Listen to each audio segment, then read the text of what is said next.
এই হরিয়া বই থাকি আমি হরিয়া কি দাও আপনার তো ফোন দিছি পাইছো কিতা পার্ক মুরব্বী কি তৈছে বাদে যাইছো নিবা ভালো হইছে ও তো করে আমি আইয়ার পার্কও যাইতাম আগে দেখি তারা বস্তি নষ্ট করে আমি বললাম তোমরা হরিয়া বাবার ভোট দেও তার ভোট দিয়ে রাজি নাই রে ভোট তুমি তো নয় দেখো চান তারে জিগাও চান এই তোর বাড়ি কেন তুমি খে আমি খে মারস নি এই হালা হালা বেয়াদব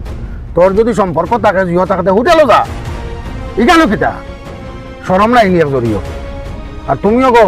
তুমি যে একটা পুরুষের লগে আইলে ইয়া পার্কের মাঝে ফষ্টি নষ্টি লাগাইলে এটা তো ঠিক নাই মহিলা জাতিরে তো আমরা সম্মান করি ইজ্জত করি সম্মানিত ভিউয়ার্স আসলে সমাজের মাঝে এইরকম ঘটনা ঘটের পার্কের মাঝে আইয়া মহিলা প্রেমিক প্রেমিকারে লইয়া ইয়া ফষ্টি নষ্ট করে আসলে আমরা সমাজও বাচ্চা কাচ্চা এগুলা শিখের শিখিয়া গিয়া এই সমাজটারে মানে নষ্ট করিলার আমরা সামান্য একটু তুলিয়া ধরলাম আপনারারে আসলে আমরা মহিলা গ্রুপও নাই আমরা বোরকা ফিন্দা ইয়া বানাইছি আপনারা দয়া করি এখান থেকে বিরত থাকবা আল্লাহ হাফিজ সালামু আলাইকুম